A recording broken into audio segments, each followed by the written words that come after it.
All right, welcome back to another episode of the Four Inside Podcast. I'm Mike Obi. Nick is out today, but we have a hell of a show in store for y'all today. I'm joined today with my older brother, Bernard Obi. Bernard, how you doing? Doing good. How are you doing? Can't complain, man. Can't complain. Just another day.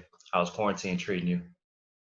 Quarantine's been good. I mean, I can't really complain. I've been able to still go to work and do all that, and I'm still able to get workouts done.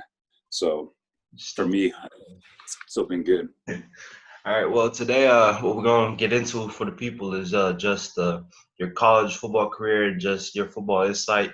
By far, one of the smartest minds I've ever been around. So we're just gonna let the people probe your brain a little bit. That cool? That's cool. All right. So we're gonna start off. You started playing football in high school, I believe. I know you played for Coach Heath. That was my first recollection. Just tell the people first off about your beginnings playing football and what that was like playing at Pearland High School. Yeah. So for me, I didn't even want to play football, to be honest. My whole motivation of even joining the team in the first place was I wanted to work out and lift weights. So the only way you could do that at the time was you'd have to be part of the football team. So for me, like I said, I didn't really give a damn about football. I was just like, I just want to work out. Like, I don't really care so much about playing the game. But then obviously when I got around it, then the natural competitor in me just kicked in and was like, well, I'm going to do this. I want to be the best at it because I don't feel like anybody here is better than me. So that to me was my whole motivation of starting. And then I quit after a week. This is like when I was in 8th grade because I thought I was boring because they had me playing O-line. So I remember the football coach just would always look at me and was like, damn, you need to be playing. Damn, you, in his mind at least. This is what he told me after he finally approached me for like, after the season went on and, we got into the next off season. He's like, man, you got to play. Like, you're too big and too, like, you have too much talent to not play. So I was like, okay. So then I just ended up going back and playing. And then I didn't really know what I was doing. I was just rec balling. And, that's how it begins. You just kind of learn the game while everyone who's been playing since they're playing like either like Pee Wee football or like, 4th, 5th, 6th grade, me, I'd start playing as a freshman in high school. And that was kind of my experience. But the thing I always maintained, and I think that gave me an advantage, is I just wanted to compete and be better than whoever was in front of me. That was always my motivation playing. And, so it ended up being good because I ended up playing on the freshman A team. Then my sophomore year of high school, they paid me on the B team of the JV, not because they thought I was not good enough to play like on the JV Maroon team, which is like the A team of the JV or even varsity. It was just they wanted me to get as many reps playing. So that way I can get that experience and just learn how to play. So I remember I'd play games and I'd only come out like whenever I was just like dying and I couldn't like breathe and stuff like that, you know what I'm saying? And then I'd just get a win and then they'd throw me right back in. So that was a good way for me to kind of speed up my progress. And then obviously my junior year I played on varsity, was a backup, but still got recruited after my junior year because I just had great numbers because I went to a high school combine and I blew it up. And then played my varsity year. Played my senior year on varsity, obviously, as a D tackle, not even defensive end, which is what I ended up playing in college. But I played 3 technique and was just dominant. I was kind of the Aaron Donald before there was an Aaron Donald, So for the football history lesson, there Aaron Donald before Aaron Donald was really John Randall because he was he was all but 6 foot. 270, 280, he played 3 technique, which back in that time, 3 techniques for like 6'4", 6'5", 300 pounds. And here you have like this little stump of a man that's just as dominant. No one can block him. So that's a little bit of a history lesson. But yeah, that's how my high school football career went. I ended up getting recruited by UTEP. UTEP offered me first after I went to their camp. Then I didn't really hear from any other schools. There are other schools that are involved, some Pac-12 schools and Big Ten schools, but they were kind of like at the time, they weren't as good programs. And they saw my talent and they thought that I could play at their schools and not at the Big Ten, Big 12 level, but just my grades weren't very good to get into those schools. So So how did training help you become a better football player, or how did you see lifting weights or running or even watching film during those times when you were in high school and you were developing your skills as a football player? So I didn't really understand how to watch film in high school. They didn't. They just kind of. We also had a big old, big like sitting room in the coaches' offices, and we would watch film. I didn't really know what I was supposed to look for. I didn't know what I was supposed to be watching. I didn't know what the whole point of us sitting down watching film was. So for me, back in high school, film didn't do much for me. It's more of the training aspect because at that time. What we were doing was so simple, it wasn't very difficult stuff to do, you know what I'm saying? But for me was the training was everything because that gave me the advantage over my opponent and also like my competition on the team of who was going to start and who was going to be a backup. So I think that's what the advantage was for me. So I was able to be more versatile because I could play on the outside, I could play on the inside, and I could do all those type of things. And because I was as fast as like I was fast as like our receivers, some of our receivers, running backs, whatever. But I was one of the strongest guys on the team too. So I had that type of versatility, which, at that level, if you're like that, then you're obviously gonna be a Division I prospect. And then because once you get to the Division I level, then now you're like seeing guys who are as fast as you, but you're seeing guys who are way faster than you, but then you're also having guys who are way bigger and stronger than you. So Yeah, I remember when you were getting recruited, I'd see some of your numbers and look at, rivals.com and stuff, and you were in like a 4.6 in high school as a DN, correct? Like something like that? yeah, according to rivals, but I think they posted that number because whenever you go to some of these like junior days and stuff like that, they ask you like who you're getting recruited by, who like you write this down on a questionnaire, and that's literally what they put on the site. So it's not really like them timing you or anything like that.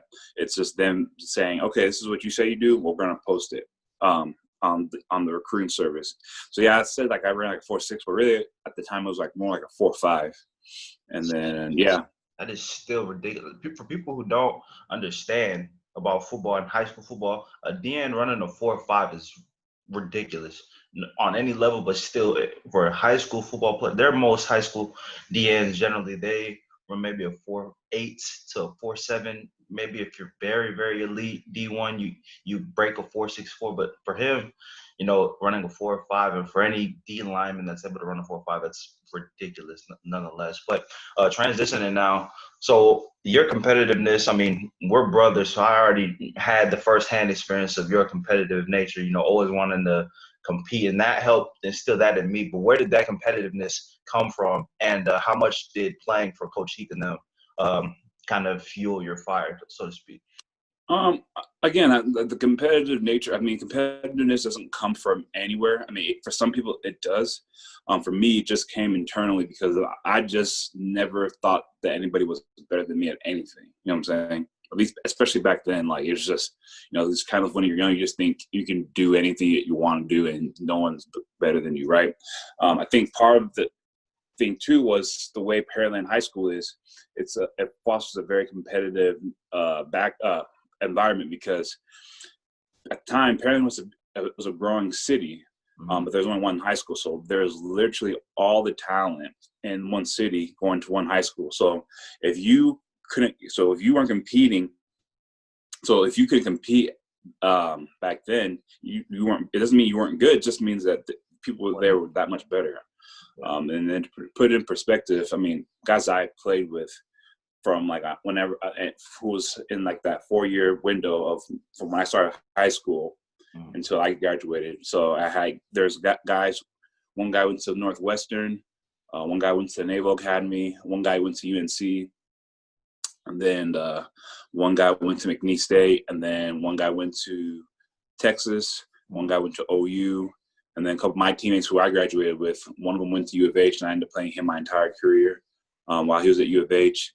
Another guy went to Texas A&M, and then some of the kids who came like right the year after me and subsequently after me, one went to UNM, University of New Mexico. One of them went to University of Utah.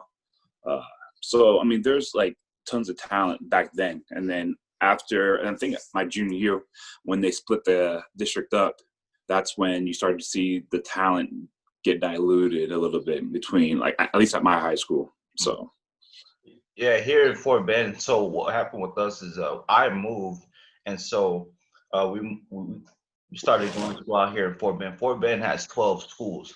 So think of all the talent in Fort Bend getting dispersed into that many schools. And so if you look at Fort Bend as one, I'd say there's at least 20 guys from the time I was a freshman till now who are in the NFL today.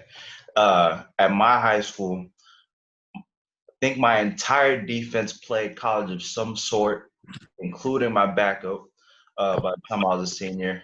And I think half of our offense on my teams, they all played college at some level. I know my left tackle, he just made it to the NFL this past year. And we had one guy who was on a scout team. So definitely your point of, all the talent being put in one school is a huge advantage. You look at teams like North Shore, who's a perennial powerhouse. They have one school in that one district. You have a small high school in Galena Park, but definitely when people talk about high school football, and especially here in Texas, the schools that you see are always dominant are also the schools that don't have a bunch of different schools. So if you look at these big cities, a lot of times the reason why they tend to wane is because they create more schools and it just spreads up the talent.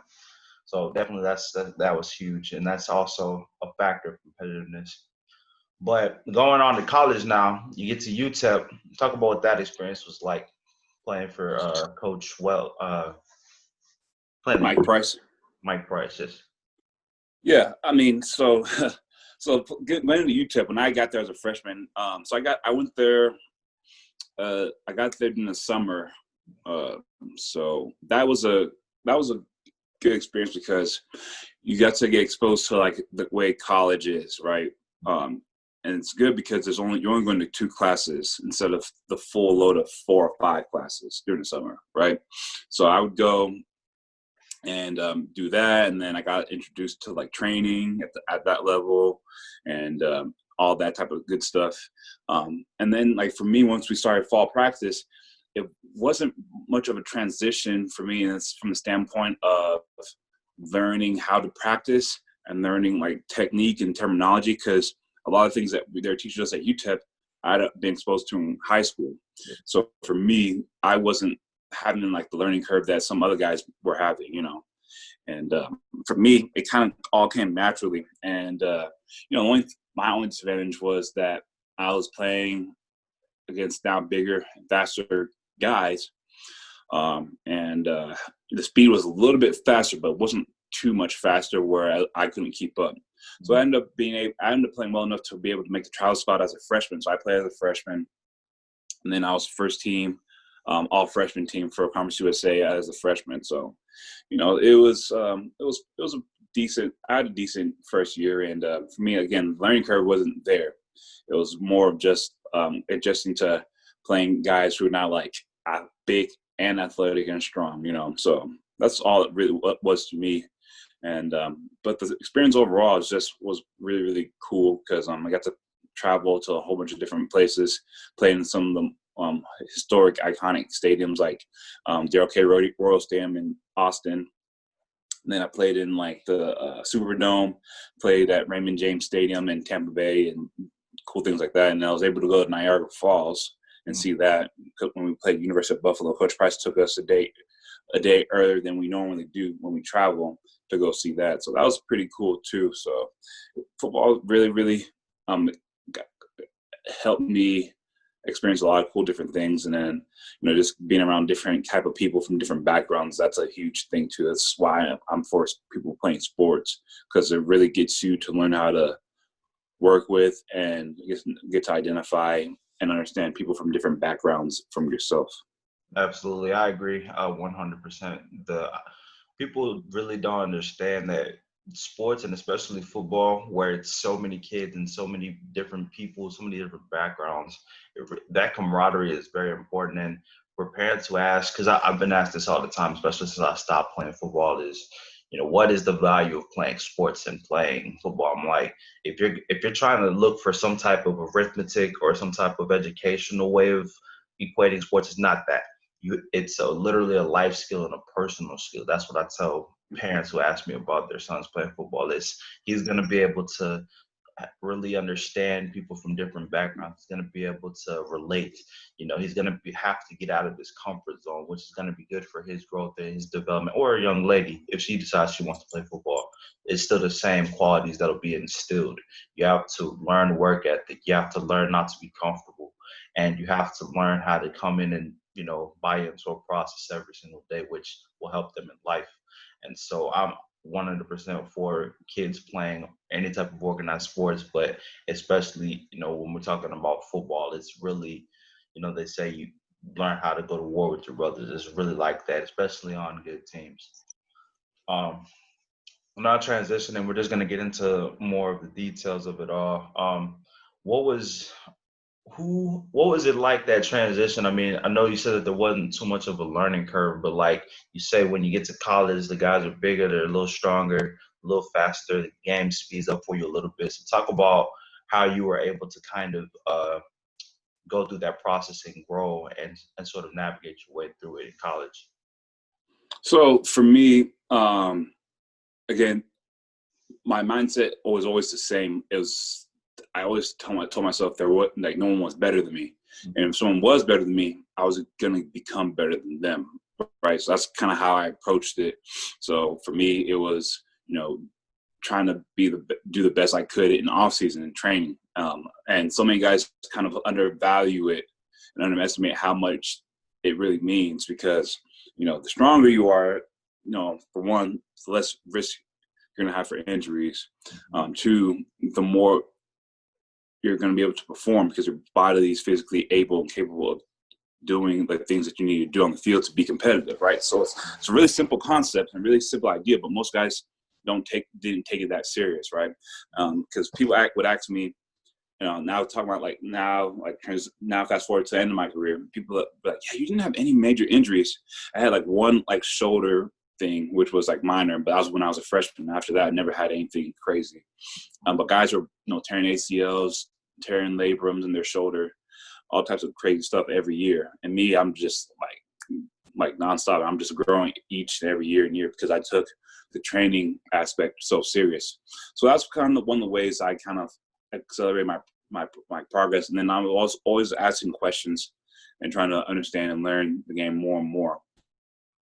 So that's either getting with the coaches or with older guys on the team. But really, for me, I want to go to the horse's mouth. So I was always bothering my coaches and asking them, hey, what does this mean? What does that mean? How do I become better at this? I'm becoming better at that, So it's just, that's how I always approached it, because again, I always wanted to be the best at what I was doing, because my mind can never really take someone being better at me than anything. You know what I'm saying? So at least someone who's on we're peers, of my peers, I've always wanted to be the best. So for me, I never felt that being second best to anybody was good enough. So until I got better than people, then I always was striving to do that. And then the next step was to figure out how to become better than the person who's a level ahead of me or whatever, So that was kind of my mindset in terms of how I could transition into that level, Yeah, absolutely. Yeah, I mean, I tell people all the time, because they ask us, what is our relationship like, or who are we as people, me and you, given that we're brothers and we both played football. I always say, me and you, we're the exact same but complete opposites. It's an oxymoron, but it's literally how we were. See, for yourself, like you talked about in the beginning, for you, you didn't really know how to watch film or anything of that nature. My advantage was the fact that I watched film. I mean, we both were into lifting weights because we both saw it as a means to get better at football. If you're stronger, if you're bigger than everybody, you have an inherent advantage of playing the game. And that's what I tell young people now. It's like, look, stay in the weight room, because that takes care of a lot of problems and a lot of issues that you'll ever have on the field. If you're bigger and you're faster and you're stronger than your opponent, you're going to have an advantage that they won't be able to have. And so then for me, though, I didn't have the most speed. I wasn't the most athletic when I first started the game. So I had to find a way to slow the game down in my mind, and that was through watching film. I had to figure it out on my own in the beginning because I didn't get to really have good coaching who really were able to teach me how to watch film until I got to high school because I started playing young. I was 12. And so I was like, okay, well, I'm just going to watch the game and watch my position. And then as I got older, I had coaches who, first off, I already knew how to watch film. And then they were trying to now tell me, okay, look at this, look at that. And then I started growing the game. And, my steps to emerging to be a good player it was really complicated because when I got to high school, um, I played freshman A. I made varsity as a sophomore. Then was a starter by the time my sophomore year was over. I started my first game as a junior. We lose that game. And then the next week, coach comes up to me and calls me out, and it was just like, hey, look, you didn't have the best game, this, that, and the third. Next thing you know, I'm not starting. And then I don't start the rest of the year. And the way they did it, I'll get into this on another episode. The way they did it was kind of dirty, honestly. And so then at that moment, I was like, okay, I have to figure out something else, And so then that's when I really took the training aspect to another level. And you had just came home from college and from playing ball. So that's why it was really important for me to kind of probe your brain because first off, you're a lot older than me. And so all the stuff that you taught me at the time, I put into use and it helped me become a better player. And so for me, it was very important to get you on here to be able to teach people because there are a lot of athletes that don't get this knowledge, from people. I was able to get it at the right time, and that helped me be a better player because now I knew how to watch film, I knew how to work out, I knew what to look for, and I had the confidence in me. So there was nothing that I could really ever, there was no doubt in my mind as far as playing football, you know what I'm saying? But going on to it, let's get into your experiences now. Who was the best college team that you played against in your 4 years? So best college team that I played was the 2009 University of Texas team. That's the team that ended went to a national championship. And I remember with Colt McCoy and right, yeah. So we played that game, and that was in Austin, Texas, and we got blown out 63-7. And it was at halftime. Yeah, it was a super hot day in South, kind of eastern Texas, so and it's humid. So yeah, so people were dying, not literally dying, but just dying with just it was just that hot. Yeah. But yeah, that was the team that ended up going to the national championship. And they played Alabama, and that's when Alabama won their first. That was the year Alabama won their first championship under Saban. So that was the toughest team we played by far. Was that University of Texas team? But I played some other good ones, but that team for sure was the best one. Who was the best player, or the player that gave you the hardest matchup, in your opinion, that you can recall? So there's two guys. Both played for University of Houston. One was their left tackle my freshman year, Sebastian Ballmer. He ended up being a second-round pick to the Patriots. I remember. Dude was 6'8", 6'9", 300 pounds, and can move. So he ended up going second round to the Patriots and was Tom Brady's left tackle for a number of years. And then Case Keenum was really, really good. The way their offense is built, it's built for him to succeed and thrive. As long as he knows how to make the right reads quickly and his receivers do their job, then yeah, that offense is built for any quarterback to really thrive in it, So those two best players, in my opinion, that I've played. Both went to the University of Houston. You know what I'm saying? Yeah. So let's get into another thing for the current day players, the idea of being paid. So that's a debate that is going on, and it's gaining more heat nowadays. What's your take on players getting paid in college? So I, for one, am for players getting paid, right? But it's not the way people may think. I'm for them getting paid because people are just saying they should get like a salary type deal. Mm-hmm. For me, I think that you should get all your living expenses covered and school costs covered, and you should have some spending money to send home, right? Yeah. So for me, like if I had to put a number on how much a player should be getting paid, I think a player should be getting about maybe the equivalent of making about 30 to 40,000 a year, right?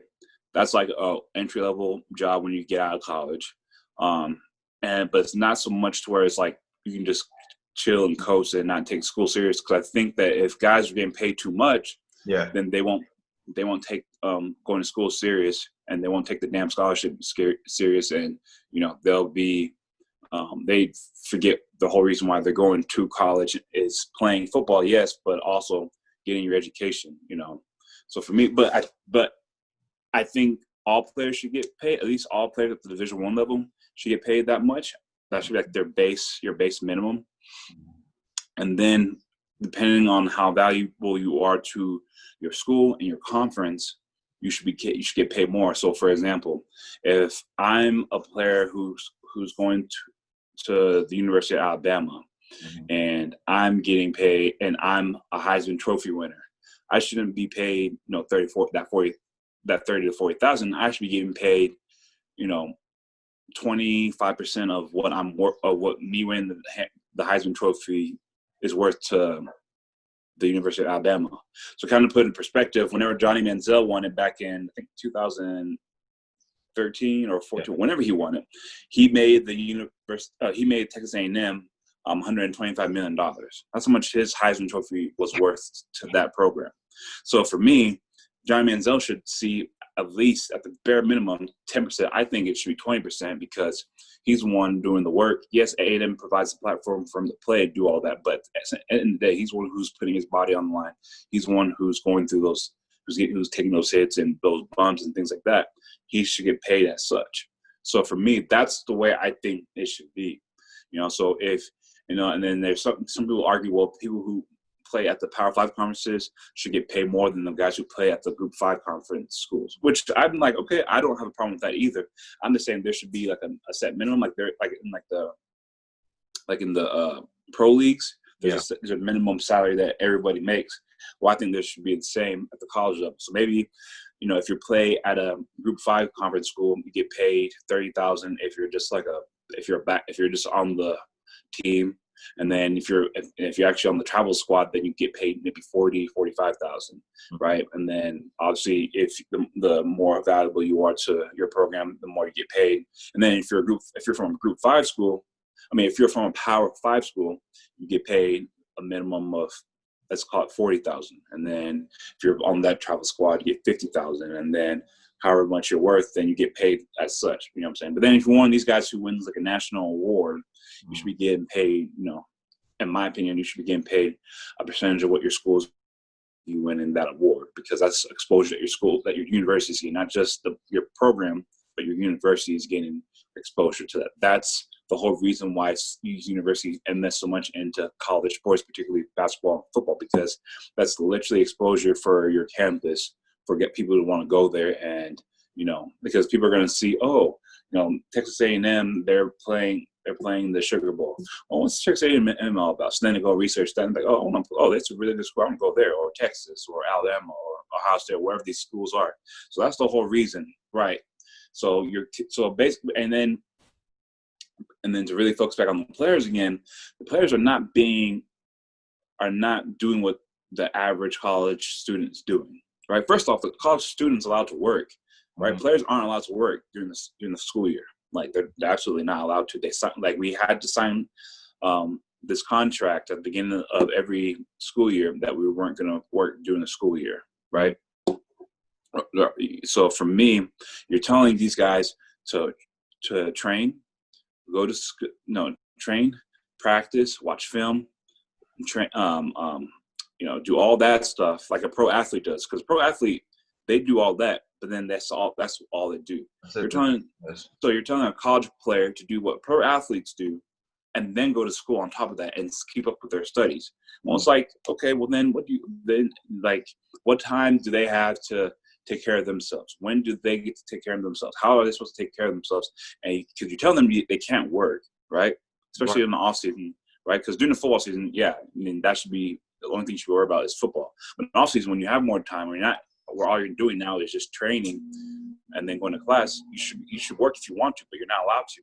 So for me, it's like, well, and then there's making this school all this money because schools are making millions of dollars. Like, I'll give you, like, for me, and I didn't know this and understand this about, like, why we were playing teams like Texas and Arkansas and Ole Miss and University of South Florida, teams we had no business being on the field with. And I never understood, like, why teams do that. But then I realized, well, those are money games for the schools. That's how a lot of these small schools generate revenue. And these big schools kind of get their fans intrigued and excited because they're winning gimme games, you know. So you're telling guys to do all these things, and yet they're not being compensated for such. You know, they're not being compensated for putting their bodies on the line. Because the thing is that most of these guys aren't going to be playing football at the next level after they're done. Most of these guys are going to go out into the real world, but they're going to still carry the effects and the pain of playing football. They're going to have migraines. They're going to have sore joints, and they're going to have sore body parts of which they broke and all that type of good stuff, right? So that's part of the reason why I said, you know, it shouldn't be like a real salary of them being paid. I think it should be like maybe you put half of that towards them directly and then the other half towards like a little trust. So that way by the time they're done playing, they'll have, let's say they played for 4 years and they put $25,000 in a trust for them at each year, right? So let's say they're played 4 years and they get $25,000 in this trust. Now that's $100,000 that they get to walk away with at the end of their career, and they can do whatever the hell they want with it. If they want to blow it in a weekend, that's on them. If they want to put that towards maybe getting another degree, that's on them. If they want to go and start a business or whatever they want to do with that money that they earn by playing, I feel like that's what they should get. So that way it incentivizes them to see their way through college. It also sees them, they also see it as like, well, it's not a career path, right? It's not like a set career. It's like, okay, it's just a thing I'm doing to get to the next step of my life. Yeah, so means to an end. And everything you said, I absolutely agree with your points, and the way you proposed it was very, very good. And one of the first ways I've heard it proposed, basically treated like a salary, which I've agreed with too. You know, because the idea of not paying players, first off, that thought is outdated in my opinion. The money is too great, and it's too much of it for you not to share with the players. And you know, one common thing I hear all the time, and that is a general theme, is, well, they should just be glad that they're getting a scholarship. I'm like, you really don't understand what that scholarship entails. It's not like they're living the high life. You literally get your books paid for, you get your fees paid for, and that's it. And you can't do anything else. You're not allowed to, otherwise you get in trouble. And I think it wouldn't be so much of a problem if there weren't the sanction, if there wasn't the penalties of these guys getting in trouble. I think if you were to just kind of let them earn money off of their likeness, which now they're trying to let happen now after the fact, I think if you would let that occur in the beginning, it wouldn't have been as much of a problem. Now you have to set up this system that will cost the NCAA a lot more money in the long run, you know, because they decided to be reactive rather than proactive. But the way you proposed it was very good. What you currently watching on binge watching right now during the quarantine? You have the time. I haven't really been binge watching anything. I've just been more on like YouTube, and I watch more YouTube videos and things like that. You know. Yeah. Yeah. I don't really watch. I really don't watch TV at all because I don't have cable. I just have YouTube, Netflix, and Hulu. Yeah. So that's really all I've been watching really. And then on Hulu, I was watching this show called Lie to Me, which is about like this firm that does deception work. So they get hired by like either like law enforcement or like private individuals to like do deception like readings and testing on like individuals. So that was a really, really good, interesting show. And then I'm like getting into like watching like the YouTube prank channels. And it's a little tidbit, but yeah. So you live in Houston. I live in El Paso. For people who don't know, I didn't like living in Houston at all. That's why I moved to El Paso. I love living in El Paso. But anyways, there's a couple of YouTube channels, like big YouTube channels that they're from Houston. They live in the Houston area, which I didn't realize. Like, damn. So it's crazy to me. So that's one thing I'm thinking about. I was like, how these guys build such a huge following, and you know. But yeah, so that's all I've been doing. You gotta get connected, and I'm gonna try to find out about those channels or look into them. What you currently snacking on now that we're in quarantine? You seem to in the snack. What am I snacking on? Yeah. I don't really snack. I'm actually trying to clean up my diet and lean out a little bit going into the summer. Yeah. Good. So I'm trying not to snack as much. I'm trying to just be more conscientious of what I'm eating. So. Last thing before we close it out, if you had one message for young athletes today, for young football players, basketball players, volleyball players, just young players, going through high school playing sports and trying to play college sports and get into college athletics, what would be your one piece of wisdom that you can impart on them based off of your experience? Stay in your fucking books. That's really it. Right, because some of these people just think that all I have to do is just play well, and then they're just gonna want me. Well, yeah, that's cool, but they have this thing called the NCAA, and the NCAA, who calls themselves a nonprofit organization, even though they're a big business. But that's a different topic for a different day. But they have this thing called clearinghouse, where they say it's the minimum GPA you have to have versus SAT or ACT scores. And for me, that's what cost me going to like Texas, because Texas recruited me after my senior year, and they were willing to offer me, but it's just my grades weren't there. And then Oklahoma State, Texas Tech, all these Big 12, Big 10, all these big schools were recruiting me or starting to recruit me. And but they're like, your grades, so we don't know if you'll get in. So I think that's the main thing I would say. Just get in your books. And listen, I'm not saying you have to be a 4.0 student. I'm not even going to try to tell you shoot to be a 4.0 student. Like do what you can do, because for me, I understand school's not for everybody. Like for me, school, especially the way it's done here, it's very inefficient, because it's just getting you, because college, to me, college, it should be 2 years, right? The first 2 years of school, you're just learning how to go to school, right? You're not really learning much. Because for me, when I was in school, I didn't really learn much my first 2 years. So I learned like a lot of things I didn't know about stuff my last 2 years of school, right? Yeah. So for me, I would never tell someone, you got to be a 4.0 student and be a valedictorian, salutatorian. Because at the end of the day, all that stuff really doesn't matter. People try to make the argument that it does, because that's how you get. No, it doesn't. Because in the real world, all that they're looking for is, okay, give you your degree. And some companies, because they're trying to outwit each other, they'll be like, I don't want a valedictorian. I want someone who was a 2.2 student, because they may know how to work more efficiently. So it's just, everyone tries to get nuanced and tries to be smarter than thou. And like at the end of the day, I'd say just keep it simple. Stay in your books. Make sure you get at least 2.5. If you have 2.5, then you'll be able to get into most schools, right? And most schools will be able to help you get in to their programs. And that's the biggest thing I could say, is just focus on your books, and then understand that you're not going to go to NFL or go pro in your sport if you do go to the college level. All right, that's just the reality. You're not going to go pro. So I would tell them, if you get to go to the college level, play and carry yourself and go about the mindset of, I'm here so I can play and be as competitive as I possibly can, and I can get a degree. Because then if you focus on those two things, and if the pros do come calling, then that's a bonus. But the objective should be to get my degree and to play as well as I possibly can and win championships. That should be my NFL, NBA, MLB, Olympics, pro leagues should be like a bonus, like an afterthought that you start considering once you're like a senior, college, or in your third year where you're eligible, and if you're that good of a player. Absolutely. Man, couldn't have said it better myself. That's a wrap for us for Inside Podcast, episode 4. I want to thank my big bro for hopping on with us today. Bernard, I appreciate you, man. Very insightful. Yep. And I think everybody will learn from this. Once again, catch us on YouTube, Spotify, and all platforms streaming podcasts. Thank